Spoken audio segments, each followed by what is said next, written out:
helping students manage stress, balance academic and non-academic activities, and regularly achieve a full night's sleep, which has been in the news a lot lately. And we will start with Ms. Miller. Can you repeat it one more time? It's a long question. Sure. What role should the district play in helping students manage stress, balance academic and non-academic activities, and regularly achieve a full night's sleep? Yeah, that's a good question. I think that's something that we've been really focused on, and one of the ways in which the school board can help with that is in policies. We have really looked at our homework and our grading policy. We've looked at our, we're looking at our, I'm on the wellness committee, and we're looking at different, I guess, the homework policy is the biggest one, but we also need to implement, we've implemented many programs already to help students with that, like the Gale period at the high school, to provide them this academic flex time where they can take a breath, they can get tutoring. We are providing a lot of support services. I do think it's important to have policies in place that help students understand what they're taking on when they are an athlete and they are taking AP courses. And we've talked about, we haven't said anything yet, but we have talked about, you know, do we limit AP classes? Do we have them sign a contract? What is the right thing to do? And we bring in a lot of speakers. We actually just had Denise Pope here, and we have a whole spectrum of speakers coming in to speak with parents and students about this issue exactly, because it is an epidemic. We do have relationships with the county who provides services. We have increased our mental health services at the high school, not just for special needs students. We actually contract out with other services like Hume and Horizon so that our students can receive mental health services on campus as well. And I really think it comes down to awareness. I think we're all aware that our students experience a lot of stress, and I think it's a conversation that's happening constantly between staff and parents and students and the school board. Thank you. Ms. Swan. Regarding this, I'm a nurse, so I understand well-being is very important. And then I would like to, for the board, have more counselor, and then I just like to aware of the issue at earlier stage, so we can train the teachers after well-being, find the stress issue of the student at the very earlier stage, and then can treat that from there on. And then also, regarding the homework, and I'm thinking that I feel like the time is more important and not really the amount of homework. You should realize the homework is your base, and then trying to build up your base for the future study. And then the time is important. So, for instance, for example, it's like for first grade, second grade, you can just set up time for 20 minutes, and then some student can finish 5 questions, some student can finish 30 questions, all of them are okay. So, yeah, so my main goal is like help the communication between the community and then the board member to understand each other's challenge, and then give feedback to the board, and then help them help them in the programs as well as the counselor services. Mr. Giannini?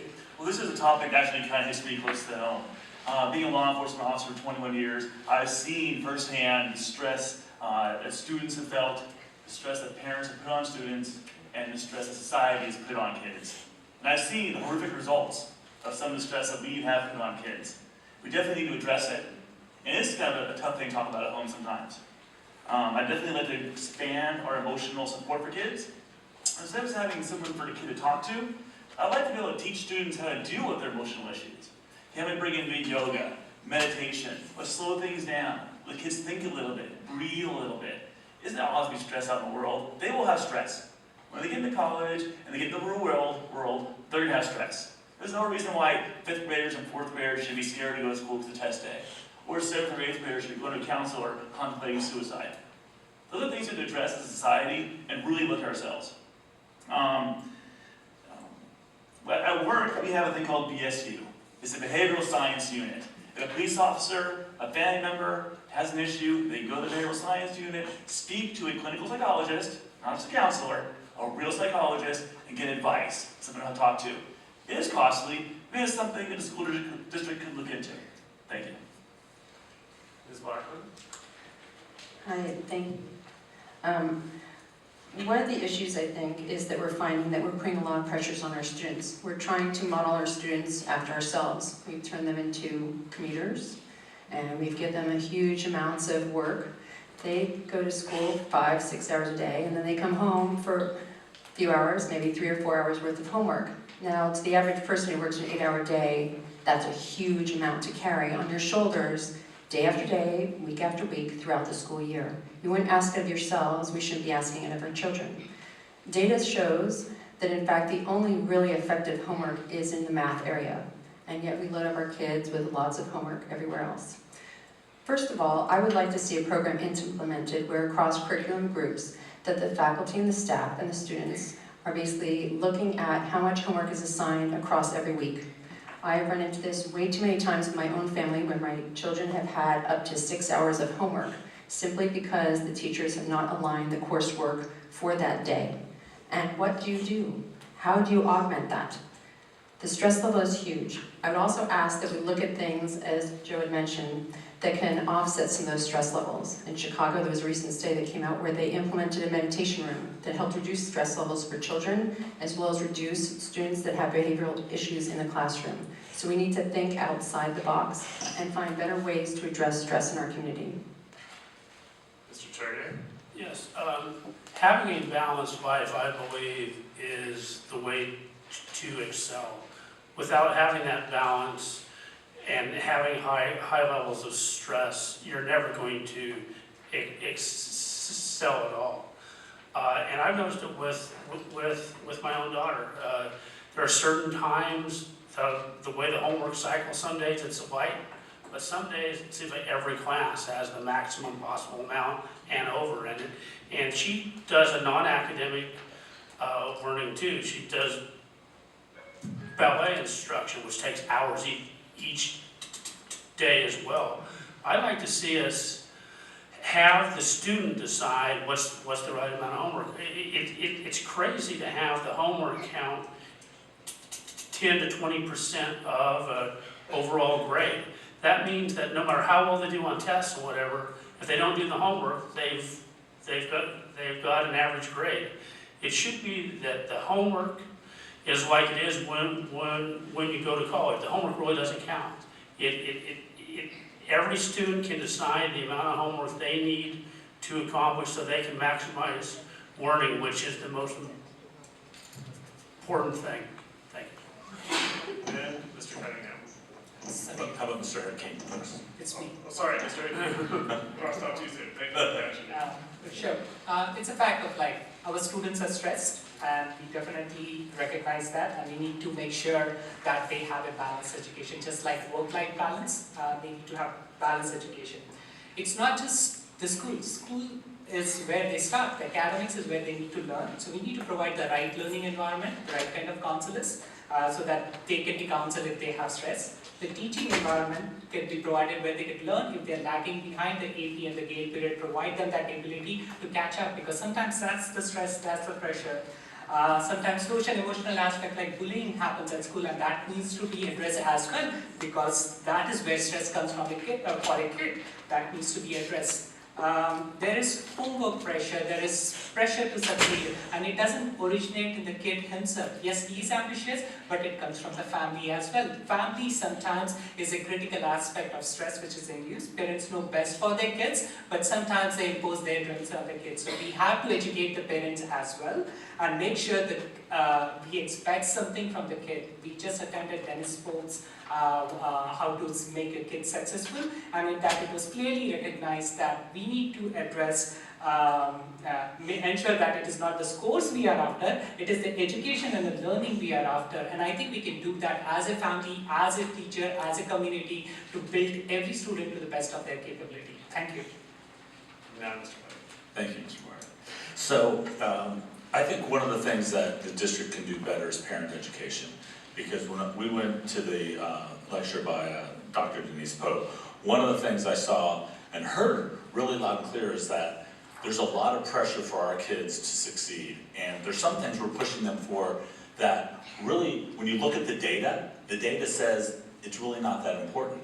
But as a parent, I didn't know that. I didn't know that when you look at, the success of a student, the undergraduate school has almost nothing to do with their success in life. There's no correlation to their success. However, we put a lot of pressure on our kids to get into the top schools, which is great. Our kids, we want them to succeed, but we have to look at what's the cost of that. Stanford University, she quoted, has the first semester of every year the highest number of kids going in for mental health. Why? Because they have all this pressure and they're cracking. So parent education is key, and we need to look at that. We need to put policies in place that are gonna limit, extracurriculars so they're at a reasonable time. We need to look at possibly limiting the number of AP classes that the high school student can take. You can waive out of it, but the education to the parents and to the student that, if you're taking 5 AP classes, my son's at college right now. He's not taking 5 classes. Taking 5 AP classes is taking 5 college classes. So really the parent education is a part I think we really need to step up with. All right, for our 6th question, we received questions from the community about the relationship between the district, the city, and developers. How will you approach this important set of relationships? And we'll start with Mr. Hickey. Can you repeat the question again? Yes. We received questions about the relationship between the district, the city, and developers. How will you approach this important set of relationships? I think we have shown with what we have done in Dublin that we have a partnership with the city. Yes, we agree and disagree on certain things, but when it comes to education, we are very clear that we need to build more schools, and we will work with the city to ensure that that happens in a partnership manner. Very first thing which we need to recognize is we need some land, and we definitely need to build the second high school, and that's where we are partnering with the city to enable that.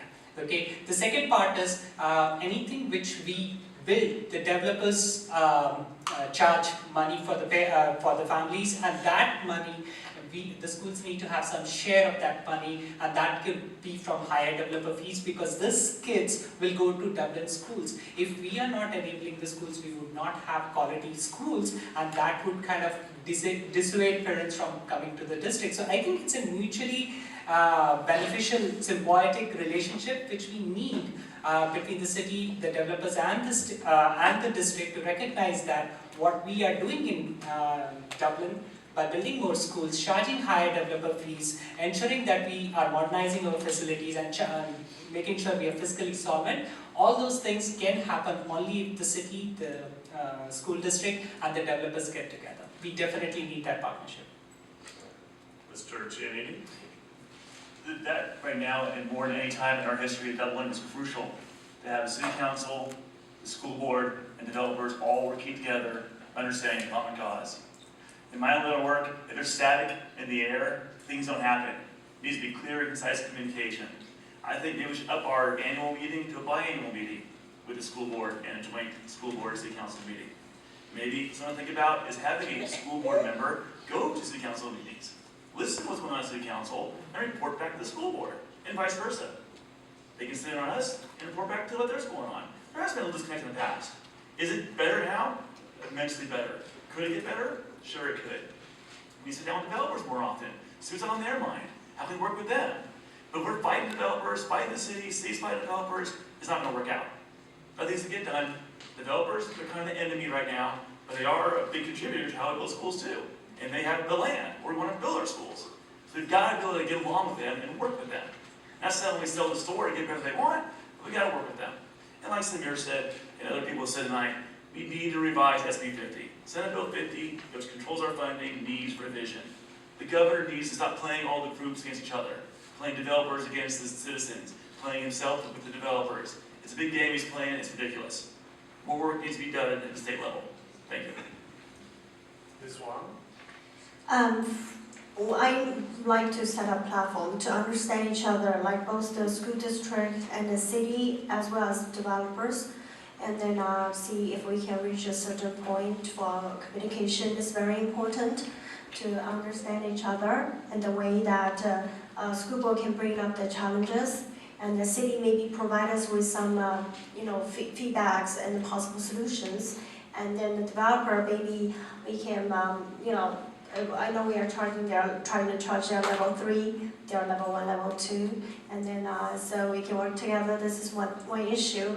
Another one is I would like to, if I'm elected as school board, I'd like to go to the city council meeting as a school board member, and then also ask the developer if they're, I would say no to overdevelopment in this Dublin city. Yeah, so, and then the main thing is, we need, the main thing is we work together as a set of hospital and find the target issue. And then we can go move up to the solutions and how can we apply that. Thank you. Mr. Cunningham? We actually have a very good relationship with the city. For the last 4 years, I've been on the city liaison committee, and I think Mr. Tomlinson has been on it with me this whole time. And we meet now more than we've ever met. I think we met 5-6 times last year with the city liaison. And in that meeting, we talk about these issues. One of the ways we got to a spot where we could get the land for E5 and the land for the E6, which would be on the Camp Park site, is because we had those conversations in the city liaison meeting.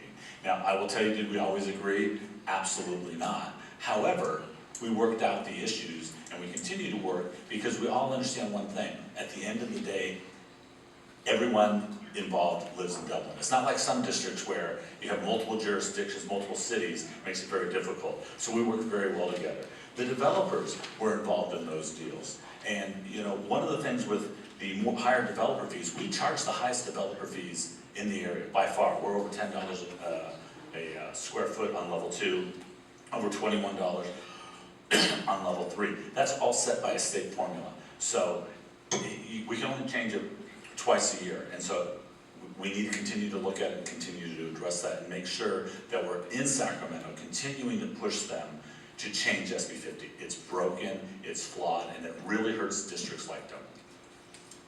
And Ms. Blackman? Thank you. The answer is communication, communication, communication. We don't have enough of it. We don't reach out enough with ideas across the board to all the groups to basically build consensus and understanding. We need to understand what motivates people to come to the table to work with us.